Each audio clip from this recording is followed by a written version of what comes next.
भगवती तुलसी की सच्ची कथा। तुलसी से जुड़ी एक कथा बहुत प्रचलित है। श्रीमद् देवी भागवत पुराण में इनके अवतरण की दिव्य लीला कथा भी बनाई गई है। एक बार शिव ने अपने तेज को समुद्र में फेंक दिया था। उससे एक महातेजस्वी बालक ने जन्म लिया। यह बालक आगे चलकर जालंधर के नाम से पराक्रमी दैत्य राजा बना। इसकी राजधानी का नाम जालंधर नगरी था। दैत्यराज कालनेमी की कन्या वृंदा का विवाह जालंधर से हुआ। जालंधर महाराक्षस था। अपनी सत्ता के मद में चूर उसने माता लक्ष्मी को पाने की कामना से युद्ध किया, परंतु समुद्र से ही उत्पन्न होने के कारण माता लक्ष्मी ने उसे अपने भाई के रूप में स्वीकार किया। वहां से पराजित होकर वह देवी पार्वती को पाने की लालसा से कैलाश पर्वत पर गया। भगवान देवाधिदेव शिव का ही रूप धरकर माता पार्वती के समीप गया, परंतु मां ने अपने योगबल से उसे तुरंत पहचान लिया तथा वहां से अंतर्ध्यान हो गई। देवी पार्वती ने क्रुद्ध होकर सारा वृतांत भगवान विष्णु को सुनाया।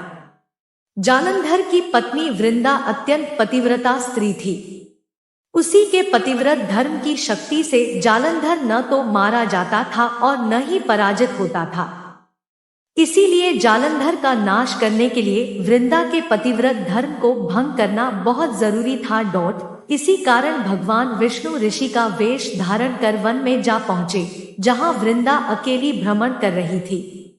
भगवान के साथ दो मायावी राक्षस भी थे, जिन्हें देखकर वृंदा भयभीत हो गई। ऋषि ने वृंदा के सामने पल में दोनों को भस्म कर दिया। उनकी शक्ति देखकर वृंदा ने कैलाश पर्वत पर महादेव के साथ युद्ध कर रहे अपने पति जालंधर के बारे में पूछा। ऋषि ने अपने माया जाल से दो वानर प्रकट किए। एक वानर के हाथ में जालंधर का सिर था तथा दूसरे के हाथ में धड़। अपने पति की यह दशा देखकर वृंदा मूर्छित होकर गिर पड़ी। होश में आने पर उन्होंने ऋषि रूपी भगवान से विनती की कि वह उसके पति को जीवित करे। भगवान ने अपनी माया से पुनः जालंधर का सिर धड़ से जोड़ दिया, परंतु स्वयं भी वह उसी शरीर में प्रवेश कर गए। वृंदा को इस छल का जरा आभास न हुआ। जालंधर बने भगवान के साथ वृंदा पतिव्रता का व्यवहार करने लगी, जिससे उसका सतीत्व भंग हो गया। ऐसा होते ही वृंदा का पति जालंधर युद्ध में हार गया।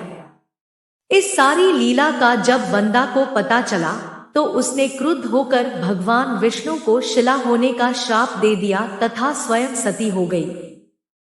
जहां वृंदा भस्म हुई वहां तुलसी का पौधा उगा। भगवान विष्णु ने वृंदा से कहा, हे वृंदा, तुम अपने सतीत्व के कारण मुझे लक्ष्मी से भी अधिक प्रिय हो गई हो। अब तुम तुलसी के रूप में सदा मेरे साथ रहोगी। जो मनुष्य भी मेरे शालिग्राम रूप के साथ तुलसी का विवाह करेगा उसे इस लोक और परलोक में विपुल यश प्राप्त होगा। जिस घर में तुलसी होती है वहां यम के दूत भी अस्मय नहीं जा सकते।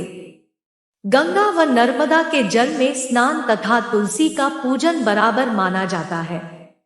चाहे मनुष्य कितना भी पापी क्यों न हो, मृत्यु के समय जिसके प्राण मंजरी रहित तुलसी और गंगा जल मुख में रखकर निकल जाते हैं, से मुक्त होकर वैकुंठ धाम को प्राप्त होता है। जो वह पापों मनुष्य तुलसी व आंवलों की छाया में अपने पितरों का श्राद्ध करता है, उसके पितर मोक्ष को प्राप्त हो जाते हैं। उसी दैत्य जालंधर की यह भूमि जालंधर नाम से विख्यात है। सती वृंदा का मंदिर मोहल्ला कोट किशनचंद में स्थित है। कहते हैं इस स्थान पर एक प्राचीन गुफा थी जो सीधी हरिद्वार तक जाती थी। सच्चे मन से 40 दिन तक सती वृंदा देवी के मंदिर में पूजा करने से सभी मनोरथ पूर्ण होते हैं। अगर आपको हमारे वीडियो अच्छे लग रहे हैं तो हमारे चैनल को सब्सक्राइब करें। धन्यवाद।